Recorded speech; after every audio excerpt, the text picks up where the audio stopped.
Good afternoon, ladies and gentlemen. Welcome to the meeting of the Georges River Local Planning Panel for the 15th of June 2023. My name is Stephen Davies and I'm the chair of this panel. The panel is currently streaming from the council offices in McMahon Street, Hurstville. The panel members who make up this panel today are Judy Clark, expert panel member, John Brookhoff, expert panel member, and Erin Sellers, being the community representative on this panel. We are the panel who have been appointed by the Minister for Planning to determine specified development applications, including the development applications that are on the agenda today, in accordance with the requirements of the Environmental Planning and Assessment Act. The Georges River Local Planning Panel acknowledges the Widjikul people of the Eora Nation, who are the traditional custodians of all lands, waters and sky in the Georges River area. We pay our respect to elders past and present, and extend that respect to all Aboriginal and Torres Strait Islanders who live, work and meet on these lands. I'm required to advise you that under the provisions of the EPA Act, this meeting of the panel is being live streamed and will be made available on Council's website. In accordance with the revised meeting protocols, interested parties wishing to make representations to the panel were requested to register a summary of their interests. A total of 3 registrations were received and forwarded to the panel. I understand we actually have an additional representation which we will consider in due course. The panel has reviewed the registration and advised the council officers they wish to hear oral submissions from the following persons who will be called during the course of this meeting in order of the items as published on council's website. The first, for 96 Park Road, Kogarah Bay, is Leisha Payah, and the second was to be T. Stacey Tran. However, she's now not available, and Ms. Payah is going to make her representation. Is that? Oh no, you are here now, but you're still going to do that. Thank you. If you just wait a moment, I'll finish my introduction. And then we have 23 Queens Road, Connells Point, Mr. John Welsh. The panel have received completed application reports from council staff for the 3 development applications. The panel have undertaken inspections of the sites and nearby locality for the 3 matters on the agenda today. We'll deal with each application in order as published on council's website. The first is Mod 2022-0135, 96 Park Road, Kogarah Bay, modification of the development consent DA 74-16 for demolition of existing dwelling and construction of a new childcare centre.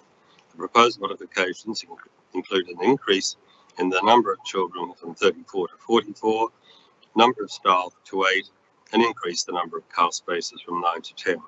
The proposal also includes internal and external modifications. I think at this point, all right, then we have 58 Penshurst Road, Penshurst, alterations and additions to the RSL Club, and the DA 2021-074, 23 Queens Road, Connells Point, alterations and additions to a dwelling house and construction of retaining walls. As required by the local planning panel code of conduct, panel members are required to disclose any conflicts of interest in respect of the matter on the agenda for the panel meeting. The relevant forms, as prescribed by the New South Wales Department of Planning, have been completed for council to be included in the online minutes of the meeting. No panel member has disclosed any conflict of interest in any matter on today's agenda. As we process through these matters on the agenda, only those persons who have registered to speak will verbally be able to make representations to the panel, except I think we're going to make an exception for the RSL Club speakers today. I would ask those persons who are invited to speak to the panel via Teams that they speak clearly and at a volume that will project onto the speakers to assist those viewing the live streaming so they can hear clearly what is being said. To manage the live streaming process, all speakers should leave their camera and microphone turned off until their turn to speak is called. At this time, I remind those persons that any defamatory, discriminatory or offensive language used may result in the author being exposed to liability, for which the council and the panel will take no responsibility. Once we've heard all the oral submissions on a particular application, we'll move on to the next application. Members of the public are free to continue to listen to the broadcast. The determination of the application will be made in closed session, which is not live streamed or recorded. The determination will be available on Council's website once confirmed by the panel, and usually within 2 to 3 days of the meeting being held. We'll now call the first item, and so we'll call up Alicia Bauer. Thank you.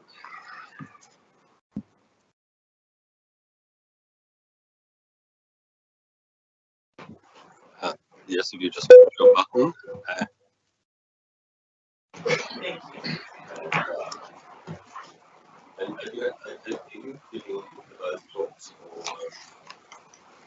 For myself and Ms. Herzog and Ms. James arrived. She'll speak for herself. Thank you. I've resided in the street behind the development for over 50 years, but I'm speaking on behalf of Kogarah Residents Association, as I did 7 years ago, calling for the IHAP to refuse it.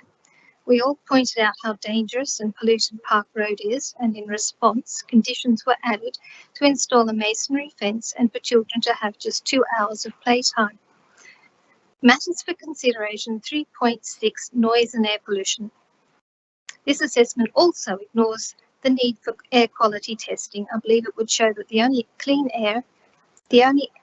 air clean enough for children's developing lungs to breathe would be indoors and filtered. Another reason why numbers should be kept to a minimum. Some councils prohibit childcare centres with basement car parking in residential zoning. This one was approved despite the original exhibited plans being different. The car park had 8 regular car spaces, and the traffic report used for the assessment of the DA was based on that. Council's traffic engineer, in his comments dated 26th of April 2016, said there must be a minimum ratio of parking spaces to children of 1 to 4. This includes parking for both staff and parents. As the centre is proposing 34 children, the centre requires a minimum of 9 parking spaces as per the DCP. As only 8 are proposed, Council cannot accept a shortfall in parking on site. If 8 spaces and a turning bay are proposed, this allows a maximum of 32 children. If 1 space is converted to a turning bay, i.e. 7 spaces available, the maximum number of children shall be 28. The report for the IHAP said the design shall be modified so there is no shortfall of on-site parking. The car stacker is only mentioned in the conditions of consent in a single line, and a label was put over the 8th car space on the plan to say car stacker. But a single car stacker couldn't help this DA because they are built wider than regular car spaces, and to meet Australian standards, installations require greater headroom. Most importantly, the proposal is now for a single installation of a double platform car stacker to make 4 spaces. This is specifically prohibited in both the former DCP and the current one, which strictly state only 2 spaces are allowed per installation. That point was omitted by the same traffic engineer in his new report, which examines the car stacker concept for the first time. But his report is not in support of it either. It gives 5 very significant issues of non-compliance, and he says it needed to be in the design of the building before the construction certificate was issued. Quoting from the Australasian Fire and Emergency Services Authority Council's guideline, because it's based on tests including one of a 2-car stacker, which showed that in the absence of any fire suppression, fire would spread quickly from the lower car to the upper car, developing into a very extensive and severe fire which might be expected to readily spread laterally to nearby cars. In practice, the car stacker structure could also collapse with hydraulic failure or steel weakening. The parking was deficient in the original DA. 34 children was 7 more than the parking code permitted. There is no safe solution, and this modification should be refused. Thank you. And for Ms. Petra Herzog, she says,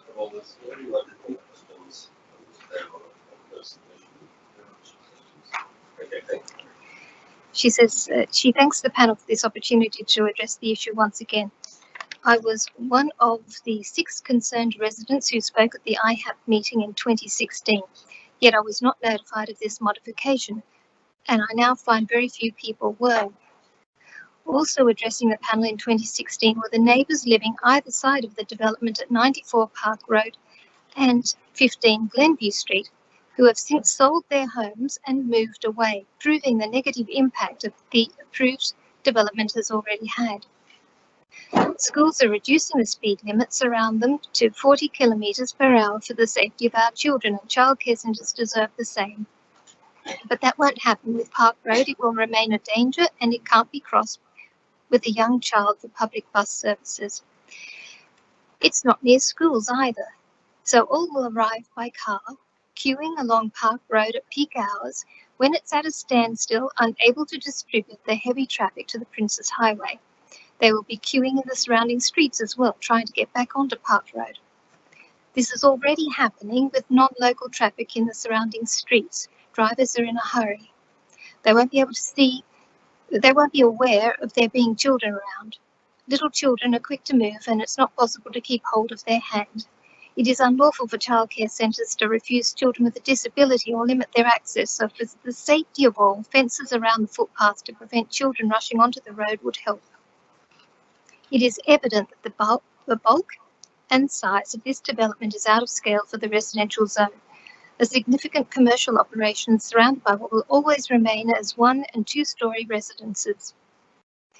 In the years since the centre was approved, childcare centres, especially home-based ones, have proliferated in this area. There appears to be no local need for further places, and the centre would have to pursue enrolments beyond the locality.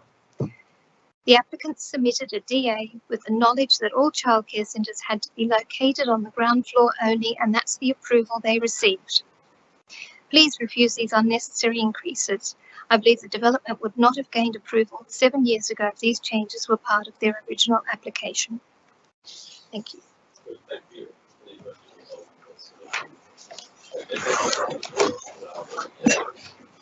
And we also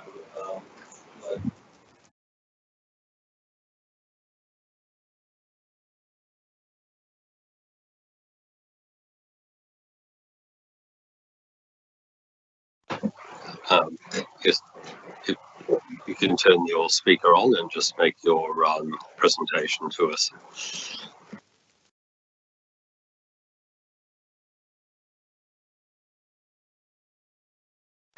Oh, sorry. Sorry, this is my first time of the public speaking, so just excuse me if my voice a bit shaking or hard to hear. Right, relax. Sorry, I'm just trying to rush to hear as well, so I'm just a little bit Now that relax, yeah. It's just say what you want to say. We're very relaxed and we just want to hear what your concerns are. Okay, yeah, thank you. I just would like to say that thank you for allowing me to raise my concern about this extension.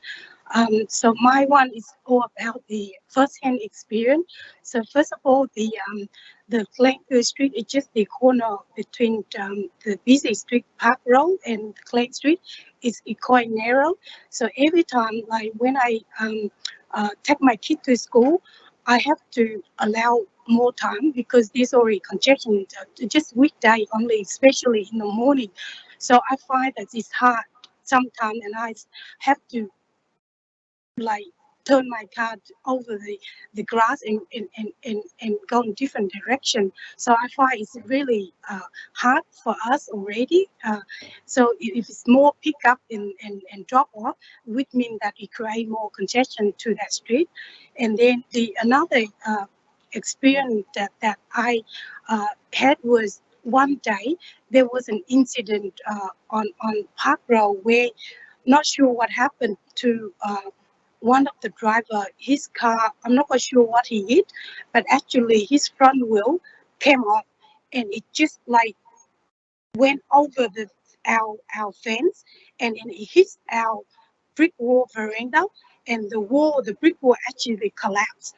So lucky that I was in the front and I heard the bang and I went out. So basically what I want to say is just the Park Road is always a existing dangerous traffic condition already.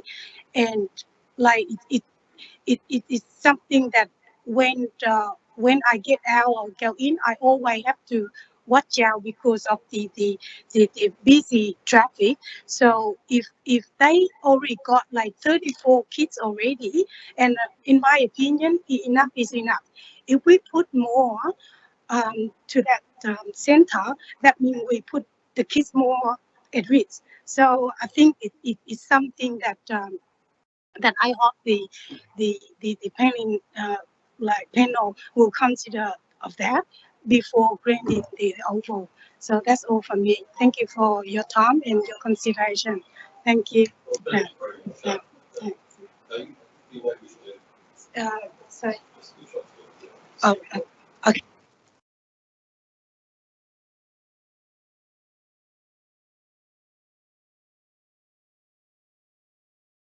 Okay, our next registered speaker is we're going to move now to I'm going to move well actually we'll stay on the agenda as we have it to DA 2023-007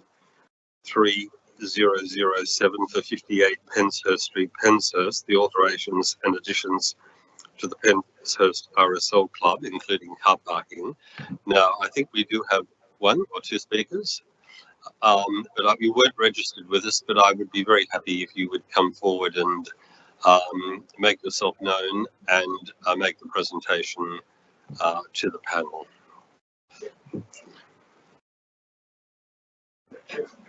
Yeah, please bring up a chair.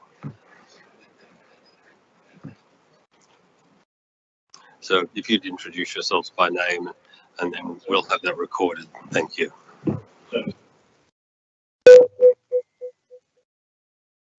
Okay. Hi, I'm Mark Denton, Director of Denton Projects. And Chris Henley, the CEO of the RSL Club. Yeah. So we're basically here just to obviously review the DA that's currently before council and answer any questions that the panel may have in relation to the DA. Okay, thank you. I'll open it up to the panel first. Yeah. To see if we've got any questions from panel members. Okay.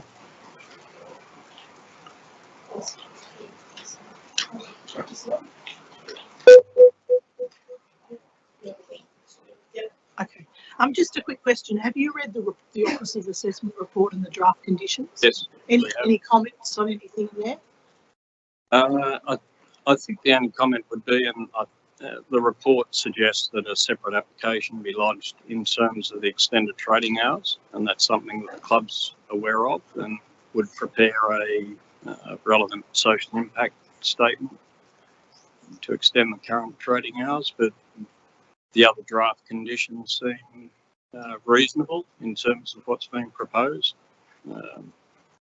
Okay. Second question, on the plans there are some references to materials being to the club's choice, preference, something like that. What exactly is proposed? It seems cladding, screening, something like that on the plan. Can you elaborate on what? Not really. The finishes schedule that we provided with the external elevations indicated colours of the proposed materials that will enclose the outdoor area. Okay, just that's what's on the plan. Yeah, it has been coloured and a finisher schedule provided with that. So yeah, and that was based on the discussions that we had with councils, town planners wanting to identify the colours. So as far as I'm aware, that was provided on the elevations and the finisher schedule that was submitted with the DA. Thank you. Yeah. Thank you for that. We don't need to make any further comments. Thank you, and thank you for your cooperation today, looking through the club. Yes, I think we may have come back to you ultimately on finishes and details, but thank you for that response. Thanks very much. Yeah. And the next item on the agenda is DA 2021-0474, 23 Queens Road, Connells Point. Alteration additions to a dwelling house and construction of retaining walls. And our nominated speaker is Mr. John Walsh. And if Mr. Walsh would like to come forward and make the presentation.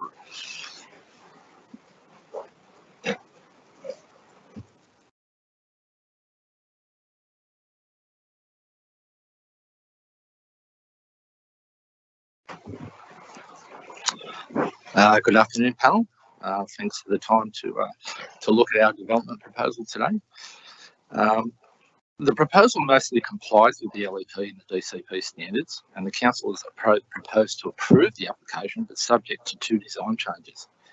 And I'm here to talk about those 2 design changes. Firstly, I'd like to talk about the proposed retaining wall. If you read my response, the 2-page backstory as to why we're proposing these retaining walls, and I understand that you've been down there today to see those, the works or the mounds of rubble that are down there. So you can understand why something needs to be done. The ground levels of this area have been altered so much that no one knows where the natural ground levels are. So, as council's conditions state, 600 mil above natural ground level, it's very unworkable. I think it should be related back down to an RL level. I think originally from Renee Arrowsmith, the town planner who was dealing with the application, she emailed us her proposed condition changes, and I've stated that on the letter, which said that she'd like to reduce it by 300 mil, each retaining wall. Now that wasn't ideal for us, but it was workable and it was attainable. 300 mil down, we can work it from an RL level. But having it the other way, it's just not workable. The other thing is 600 mil, 600 mils down here. Have you seen the site? You've seen the site, you see how steep it. How are we going to retain anything with 600 mil retaining wall? Little less asking us questions, and if you could just give me your views on what you would like to resolve some of the issues that have been raised by the council. So ideally we'd like to reduce the retaining walls by 300 mil as previously stated by Renee. I think that's a fair thing. I think that the retaining walls would then be down to around 1 metre in height, as explained on the letter, which is far more keeping with the 1 metre maximum height limits for retaining walls. It's also the retaining walls that we're proposing are also going to be a lot lower than the 3 metre retaining wall next door and the other retaining walls that they have throughout that site. Their retaining walls are a lot more than 1 metre. So I can't see how a retaining wall at 1 metre height is going to be considered bulky in any way, and especially compared to next door. Secondly, I'd like to talk about the balcony extension. The idea of the balcony extension is to create an outside area. And I don't think it's unreasonable to expect something in that situation. We'd like to be able to go straight in onto the doors, onto a veranda. We'd like to be able to have a dining area and a lounge area. And I don't think that's unreasonable to us, especially in a situation where they're in a waterfront. That sort of thing would be expected. Yes, it is forward of the foreshore building line, but we are behind the line of the existing deck.